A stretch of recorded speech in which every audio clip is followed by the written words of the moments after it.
नमस्कार। ज्योतिष के इस कार्यक्रम में स्वागत है आपका एस्ट्रोटेबल.com पे। और ग्रहों के गोचर क्या क्या चीज़ें लेके आ रहे हैं आपके आने वाले आगामी जीवन के लिए सितंबर के महीने में, ख़ास तौर से उस पर आधारित ये वीडियो है। और कई लोग के सवाल भी ये होते हैं कि गोचर किस तरह से देखे जाएं। ख़ास तौर से देखा जाए तो गोचर जो होते हैं वो फलित जो किए जाते हैं ज्योतिष में, वो चंद्र राशि के आधार से ही फलित किए जाते हैं।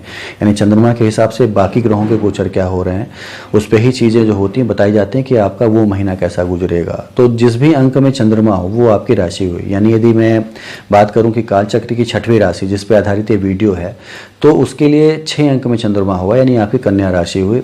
तो ऐसे ही अपने राशि को समझ लिया करें कि चंद्रमा आपकी नैसर्गिक कुंडली में किस राशि में है, उसके आधार से हिसाब से कह सकते हैं कि आप अपनी राशि को समझ सकते हैं। तो चंद्रमा जो है वो कन्या राशि में है, तो और कन्या राशि वालों के लिए कैसा आएगा होगा सितंबर का महीना, यानी गोचर जो है उनके लिए क्या परिणाम लेके आएंगे। क्योंकि ज्योतिष में गोचर को एक विशेष महत्व दिया गया है कि गोचर के हिसाब से ही आपके आने वाले कल को या आने वाले महीने को समझा जा सकता है और सटीक विश्लेषण किया जा सकता है कि प्रभाव क्या होने वाले हैं। तो पूरे एक महीने की वीडियो है, तो एक सितंबर का महीना है, उसका गोचर कैसा गुजरेगा और गोचर से फल क्या मिलेंगे, ये सारी चीज़ें आपको बताई जाएंगी इस वीडियो में। तो आइए शुरू से अंत तक देखते हैं, कुंडली के माध्यम से समझने का प्रयास भी करते हैं। और यदि आपने मेरे चैनल को भी सब्सक्राइब न किया हो तो सब्सक्राइब भी करें, बेल आइकॉन भी जरूर आप प्रेस करें, ताकि आने वाले समय में जो भी इस तरह की वीडियोस हैं जो कि आपके जीवन से संबंधित हैं उनके नोटिफिकेशंस आपको मिलते रहें। और मेरा फेसबुक पेज भी है इसी नाम से, आप उसे भी सब्सक्राइब कर सकते हैं, वहाँ भी इसी तरह की रोचक जानकारियाँ उपलब्ध हैं। तो आइए देखते हैं कि गोचर कहाँ कहाँ हुए हैं। खास तौर से देखा जाए, यदि शुरू में देखा जाए तो 2 सितंबर के आसपास बुध जो है वो आपकी राशि में आ जाएगा, कन्या राशि में आ जाएगा और 22 सितंबर तक ऐसे ही रहने वाला है। यानी 20 दिनों तक आपके लिए बुध जो है ये बड़े ही शानदार राजयोग लेके आएगा और 20 दिनों में काफ़ी अच्छे फल भी आपको देके जाएगा। यदि आप बार बार मैं कहता हूँ कि कर्म जरूर करिए, बिना कर्म की चीज़ें नहीं मिलेंगी। कर्म यदि आप करते हैं तो ये 20 दिन आपके लिए शानदार हो सकते हैं। बिना कर्म किए आप हाथ में हाथ धरे बैठे रहें, कोई भी चीज़ें नहीं मिलने वाली, भले ही चाहे 10 राजयोग बने रहें कुंडली में। तो कर्म करिए, भाग्य जो है आपका साथ देगा। गोचर यही बताता है कि बुध जो है आपका साथ देगा, आपको अच्छी जगह पर लेके जाएगा। बृहस्पति और केतु को देख लें तो आपके चतुर्थ भाव में है ही वो, और 23 सितंबर के आसपास राहु केतु का गोचर होने वाला है। तो आपके 9वें भाव में राहु चला जाएगा वृष राशि में और तृतीय भाव में केतु चला आएगा वृश्चिक राशि में। मतांतर से ये भी उच्च के ही माने जाते हैं और इनके भी फल बड़े शानदार आपको मिलेंगे, उस पर एक अलग से वीडियो बनेगी। फिलहाल आपके चतुर्थ भाव में बृहस्पति है जो कि अपनी मूल त्रिकोण राशि धनु में है और ये भी बड़े अच्छे शानदार फल दे रहा है और ऐसे ही देता रहेगा। नवंबर तक ये ऐसे ही रहने वाला है, तो इसी तरह से फल आपको देता रहेगा। शनि देख लें 5वें भाव में है, यहाँ भी अपने खुद की राशि में फल बड़े अच्छे देगा, लेकिन कर्म करा के न्याय करा के ही देगा। शनि को कर्म और न्याय का देवता मानते हैं, तो कर्म कराएगा, न्याय कराएगा तो ही फल देगा।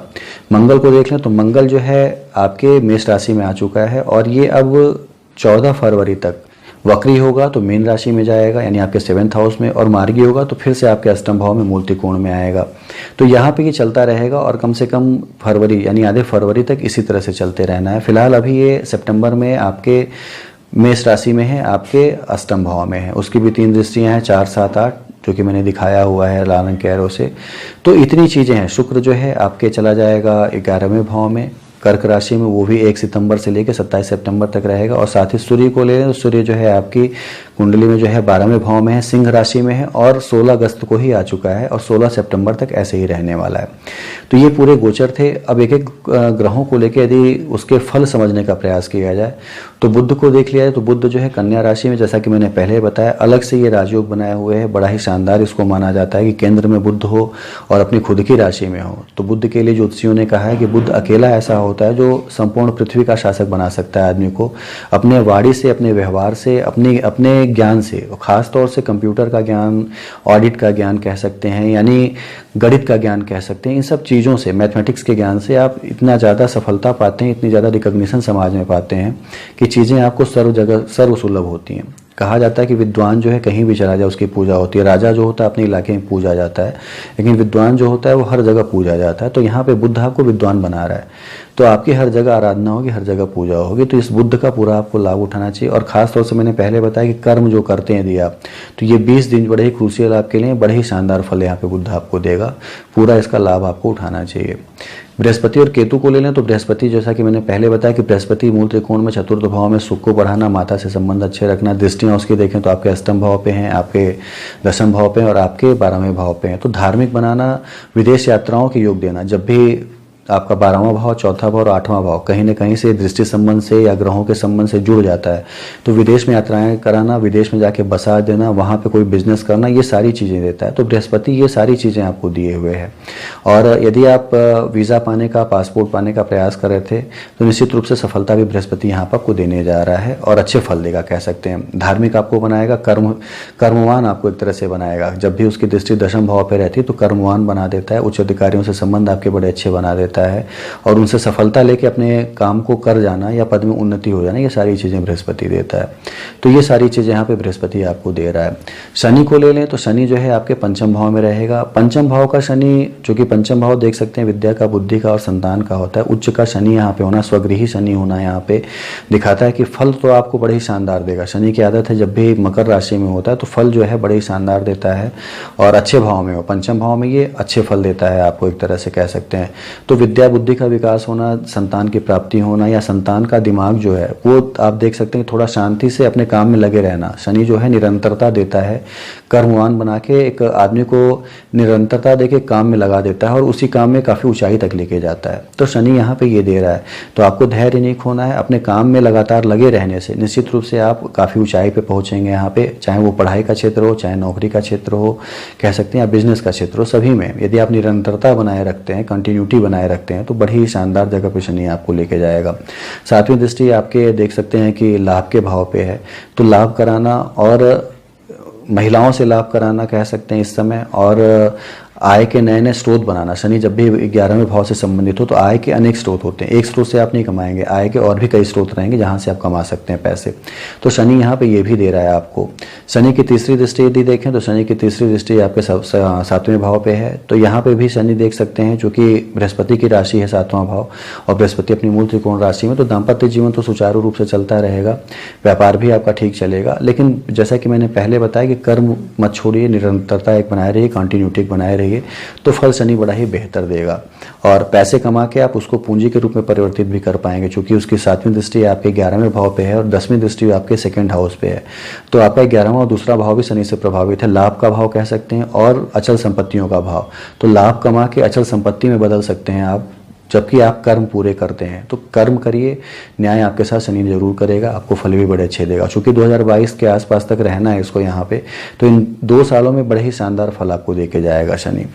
मंगल को देख लें यदि हम, तो मंगल आपके 8वें भाव में है। अष्टम भाव का मंगल चूंकि अपनी मेष राशि में है, थोड़ा परेशानीजनक तो होता है, चोट चपेट लगना, ब्लड प्रेशर की प्रॉब्लम देना, ये सारी चीज़ें देता है। लेकिन चूंकि अपनी राशि में है तो फल थोड़े न्यून देगा, लेकिन फिर भी सजग रहना चाहिए, सावधान रहना चाहिए, ताकि आप अपने शरीर को बचा के रख सकें, बहुत ज़्यादा उसके बुरे प्रभाव आपको न झेलने पड़े।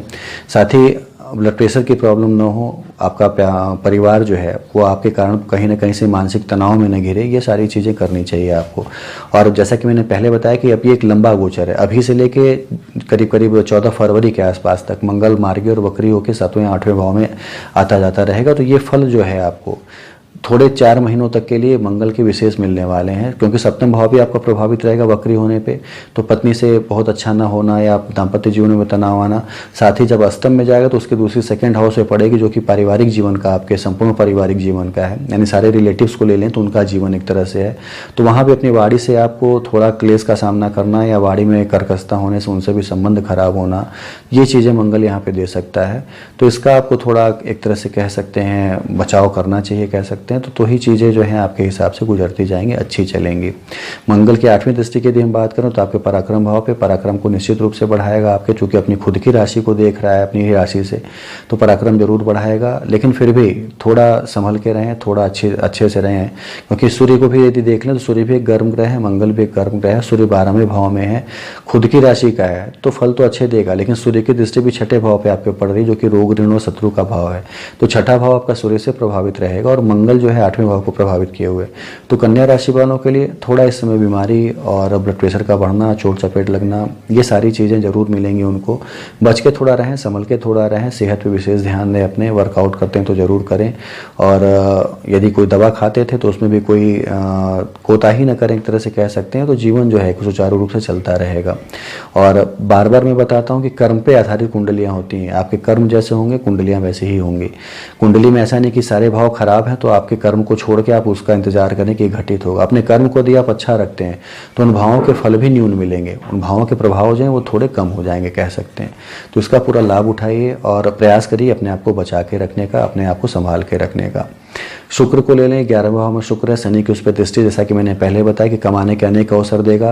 भोग विलास से संबंधित चीज़ें कमाना, उन पे खर्च करना, ये सारी चीज़ें शुक्र यहाँ पे देगा आपको 11वें भाव में आके। तो इसका चूंकि देख सकते हैं कि आपके 9वें भाव का लॉर्ड है शुक्र और आपके सेकेंड हाउस का लॉर्ड भी शुक्र है, तो भाग्य में भी चीज़ें बन जाती हैं कि आप शुक्र से संबंधित चीज़ों पे, यानी कपड़ों पे, जूतों पे, परफ्यूम्स पे, घूमने पे, इन सब चीज़ों पे ज़्यादा खर्च आप करने वाले हैं। तो यदि पैसे सरप्लस हैं तो खर्च तो करिए, लेकिन नहीं है तो थोड़ा बचत करके रहिए। बताने के पीछे ये उद्देश्य होता है कि बचत करके रहें तो जीवन जो है वो एक सीधे ढर्रे पे चलता रहेगा, बहुत ज़्यादा परेशानी नहीं देगा आपके लिए यहाँ पे। तो इसका पूरा लाभ उठाइए। सूर्य को मैंने पहले बताया कि क्या कर रहा है आपके साथ, 12वें भाव में। बहुत ज़्यादा जोश दिखाने की ज़रूरत नहीं है, बहुत ज़्यादा अपनी बॉडी को हार्श बनाने की ज़रूरत नहीं है, चीज़ें उचित रूप से आपको मिलती रहेंगी। अच्छा ये है इसमें कि बुध भी अपने घर का है, शनि भी अपने घर का है, मंगल भी मूल त्रिकोण में है, सूर्य भी अपने घर का है और बृहस्पति जो है वो भी अपने मूल त्रिकोण राशि में ही है। तो ये चीज़ें दिखा रहा है कि 2 4 5 ग्रह जब कुंडली में इस तरह के भाव में बैठे हों तो निश्चित रूप से सफलता जो है काफ़ी अच्छी देते हैं। आपको परेशानी देंगे, शारीरिक व्याधियाँ देंगे, लेकिन आपको काफ़ी ऊंचाइयों पे लेके भी जाएंगे। सिवाय इसके कि आप कर्म करते हैं तब, यदि कर्म नहीं करते हैं तो चीज़ें राजयोग बने रहें, कोई कुछ भी नहीं मिलने वाला। कर्म अपने करिए तो ये भाग्य जो होता है ये आपको ऊंचाइयों पे लेके चला जाता है। ये चीज़ें हैं, पूरे कर्म करिए, सारी चीज़ों के एक पॉजिटिव असर जो है आपको निश्चित रूप से काफ़ी ऊंचाइयों तक लेके जाएंगे, कि यादगार पल आपके लिए बनाएंगे। तो ये पूरा था कन्या राशि वालों के लिए। साथ ही पूजा आराधना करनी है तो निश्चित रूप से शनि और मंगल की ही आराधना करें, क्योंकि सभी राशियों के लिए शनि मंगल कहीं ना कहीं से किसी तरह से अटैच जरूर हैं, जो कि कुछ फल ऐसे लेके आ रहे हैं जो कि आपके जीवन को प्रभावित कर सकते हैं बुरे वे में। तो इसके इंटेंसिटी को कम करने के लिए आप हनुमान की आराधना करें, क्योंकि कलयुग में जीवित देव वही माने जाते हैं जिन्हें चिरंजीवी होने का वरदान मिला हुआ है। तो हनुमान की आप आराधना करें और उनकी पूजा, यदि आप बजरंग बाण का पाठ करते हैं, हनुमान चालीसा का पाठ करते हैं और शनिवार मंगलवार जाते हैं, रोज जाएं बहुत अच्छा नहीं, शनिवार मंगलवार जरूर जाएं, तो जरूर निश्चित रूप से जो आपके ये शारीरिक व्याधियों वाले भाव हैं या रोग से संबंधित कोई भाव, उनमें जरूर न्यूनता आ जाएगी और आप स्वस्थ भी रहेंगे, मेंटली आपको एक बल मिलेगा कह सकते हैं, प्रसन्न भी आप रहेंगे। तो शुभकामनाएं हैं आपके आगामी जीवन के लिए, आपका जीवन अच्छा गुजरे, आप तरक्की करें, उन्नति के पथ पर अग्रसर हों आप। तो वीडियो कैसे लगे जरूर आप लाइक और कमेंट भी करें और साथ ही नीचे दिए नंबरों पर अपने क्वेश्चन भी आप पूछ सकते हैं, समय के हिसाब से उसके उत्तर भी आपको दे दिए जाएंगे। धन्यवाद।